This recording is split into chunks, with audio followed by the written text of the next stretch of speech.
Pharma supply chains are one of the most complicated and one of the most regulated supply chains in the world. Compliance, serialization, cold storage. One stock out and the patient does not get the medicine they need. We usually talk about this through operation leaders, but today we are going to do something different. My guest on the show today sits across two tables, finance and supply chain. For him, supply chain decisions are numbers, capital, working capital, and risk.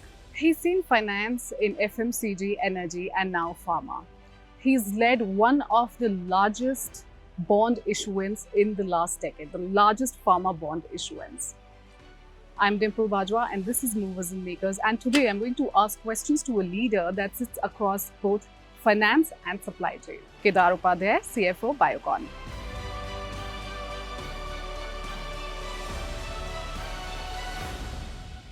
Hi Kedar, welcome to Movers and Makers. So happy to have you with us today. Thank you for inviting me, Dimpal. So Kedar, most of the supply chain conversations that we have these with the operations leaders or the supply chain leaders.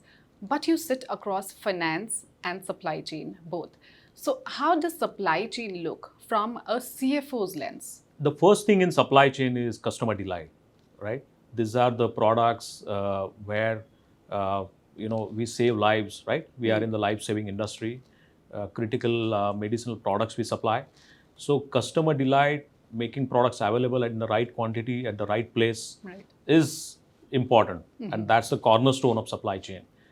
Sometimes there are surge requirements, right? The demand goes up, sometimes demand goes down. So handling this volatility, ups and downs in the demand pattern is very important. But while you do that, you can't ignore the level of inventory that you make, right? So supply chain and finance comes together to your question, Dimple, where we have to triangulate on time in full, cost of inventory and cost of servicing to your customers, right? And that's where I think this role adds value, where you don't overstock the products and you don't understock the products. And you also are a bridge between the demand lever and the supply lever. So I think the capacity planning which happens in the manufacturing operations, supply chain acts as a bridge between the commercial and operations and manufacturing, whereby the resources are optimally deployed to create customer delight. So I think to answer your question, I think deploying capital optimally while optimizing or enhancing customer delight, that's the role and that's the point where it comes together. Well, I think that's a really good integration of finance and supply chain that you just spoke about. So pharma supply chain, when you talk about pharma, it carries a lot of regulatory cost. Most industries don't carry that cost, like cold chain validation, Schedule M compliances, and there's serialization, there's GDP certification. So from a finance standpoint, how do you actually price that cost into the business, and where do you see companies underestimating it? That's an important question, Dimple. What my reflection on that is all these regulations which have been drafted across all the countries in the world, industry has played very active part in shaping those regulations. And we see these regulations are enablers for us to do business and to reach patients across the world. So we don't necessarily look at these regulations as a burden. In fact, those are great enablers and those keep spurious players outside the supply chain. So serious players like us who want to work very actively in terms of patients and health, I think for us those all the regulations are good enablers. And we have devised our supply chain, our workflow in a manner in which these regulations are an integral part of the way we operate. My reflection over the years is, these so-called regulations or compliance are not costly. In fact, designing those regulations and compliance as part of your workflow, as part of your whole ecosystem, internal and external ecosystem, makes it very seamless. And there is hardly any time I have felt that we have to price this into the product, product costing. So we are pretty open, engaging with government and regulatory authorities to shape these regulations, and it's worked in a very symbiotic manner. So you've led one of the largest pharma bond issuances in 2024, the biggest in the decade. When that capital comes in, you have to decide where it goes. manufacturing, R&D, or supply chain buffers. How do you make that call, especially in an industry where a stockout could mean a patient doesn't get their medicine? Absolutely. And stockouts in critical life-saving area in which we operate is the thing that you want to avoid, right? Right. So, but thanks for highlighting, Dimple, that thing that Biocon did about a year back. What we did through that process is we've organized our loan repayments in a manner in which interim cash flows are available for the business to be redeployed. Right. So that has been an initiative which has enabled growth, which has enabled investments into critical R&D projects, and we are happy about it. So what we have done through that process is we have avoided trade-off. For example, if I have to work on a oncology or an immunology product, we start thinking about the whole ecosystem. So starting from the labs in which that product is developed to the manufacturing where it will be manufactured, and then commercial capabilities in which we take the product to our end customers. We think of the product across this entire ecosystem and value chain. Right. So in that sense, it's not that we have to necessarily do a trade-off between each of these functions, because the flow of the product is very continuous and very seamless across all these functions. And we have to think of capabilities, we have to think of capabilities end to end throughout the value chain. But what that whole issuance of bonds and which are listed on the Singapore exchange now, which was one of the largest in the last decade in India, what that has allowed is phenomenal release of cash for deploying into multiple investments, which I spoke about. So that has happened, and the evaluation of in areas in which we have to invest the capital, is always on a comprehensive basis, whereby we consider all processes, all steps, and eventually the idea is to get the product in the most affordable manner to our patients all across the world. So that's how we have been operating. That's great. Amazing work out there. So India nearly sources like 70% of pharma ingredients from a certain geography. I mean, of course, it's China. And for some antibiotics, it's even higher than that. Most people frame it as the supply chain vulnerability. Now, how does a CFO put that as a risk? It is a risk. I mean, if the concentration of one particular geography is so high in your portfolio, it is indeed a risk. Over the years, what has happened is we have found a way of working through our suppliers in that region. Okay. Fortunately for us, in biosimilars business especially, the dependence on that geography is minuscule. We don't buy as much from that region. Most of our imported materials come from Europe region and some from US. So that way we are quite safeguarded. But we do have our generics business as well. And this dependence will not go away because there is a scale, there is a cost arbitrage. There have been some investments which have been made in the past in that geography. So it's not going to go away immediately. But I must say that supply chain officials, me and my colleagues in India, have found a way to work through these challenges. And there is rarely in the past several years, I can imagine that we have been impacted.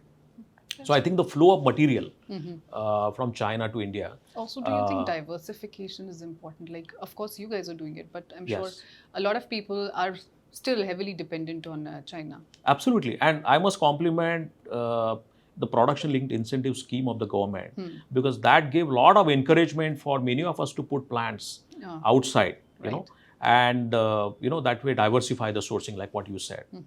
And there has been post-COVID, in fact, there has been a lot of fillip to the API manufacturing. So you have to think of API, you have to think of excipients, you have to think of intermediates, you have to think of key starting materials. And this whole industry, which has been working on tirelessly to figure out what's the best way to diversify and source it from other regions and make it very balanced.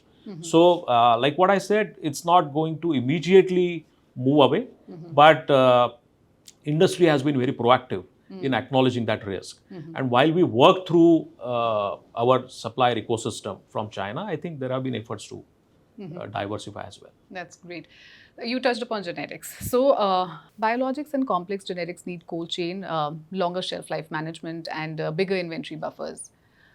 That ties up a lot to the working capital. How do you balance being capital efficient with having enough buffer so farmer never runs dry? Yeah, I think this is a good question, Dimpal. See, I'll give you, there are two angles to this question. For example, at times having slightly more inventory or having buffers in your inventory will allow you to capture market share, Right. or will allow you to cater to the surge requirements of the customer. So in that sense, to that extent, that much buffer in the inventory is a good inventory to have. So essentially, whether it is 150 days of end-to-end inventory or 200 days or whatever norms you want to follow, the idea is, are those norms helping you deliver your customer and patient servicing targets? And is that being done in a manner in which your affordability is not questioned, right? Right. And eventually, do you meet your return on capital goals? So it's always a triangulation of financial goals and delight that you want to create with your patients and customers. So investment in inventory is very strategic. It is, and it is never an overall broad cumulative target, but it's very specific to each category. Right. And depending upon the lead times that you have, depending upon the total turnaround time in your manufacturing process, you strategically store either more or lower depending upon your flow of inputs and flow of outputs from the manufacturing process to the markets. The third angle is how much you want to keep in market directly, because that's something which gives you real buffer in case there is a volatility in the demand, right? And associated angle is how much do you want to ship by air or by sea. So I think I see my colleagues in the industry having worked multiple algorithms to figure out how much to stock at the plants, how much to stock on the sea, high sea, and how much to stock in the end market where the markets are in direct touch with the customers. So I think we have been able to build an algorithm. But to your point, Dimple, the inventory financial value of investments in inventory is always looked at with an opportunity and risk. Right. Okay, and we always marry the demand patterns. We always marry the customer requirements, and that's how we take multiple decisions. Well, that's coming from somebody who is sitting across two tables again. I'd like to highlight that. That brings to my next question. Like globally, most organizations are bringing these two roles together, but somewhere in India, we still have these as separate roles of a chief finance officer and a chief supply chain officer. So what actually changes, one person is taking care of both these functions, and from a person that has been looking at supply chain separately and another person that looks at finance. Yeah, I mean, from an org structure standpoint, Nipal, what you're asking has implications, certainly. And I would say there is always a shared destiny. Right. So whether there is one, let's say, formal oversight together of both the functions, or formally if the role doesn't report, both roles doesn't report into one person, I guess it's incumbent upon both the roles to work together. And there is always a metrics thinking, there is always a scorecard tracking, and there will be two kinds of push. One part of the org will say, hey, let's go all out and build as much inventory because there are patients, there are customers. Right. Second part of the organization will say, yes, we want that, but please do it in a calibrated manner, and please do it at those nodes and for those items where this is really required. Right. So I think this pull and push will continue. And my reflection is, in enterprises, I think both these roles have learned to live with each other and understand each other's perspective. And both roles reporting into what one person is obviously is ideal, and that helps to get this thinking much sharper.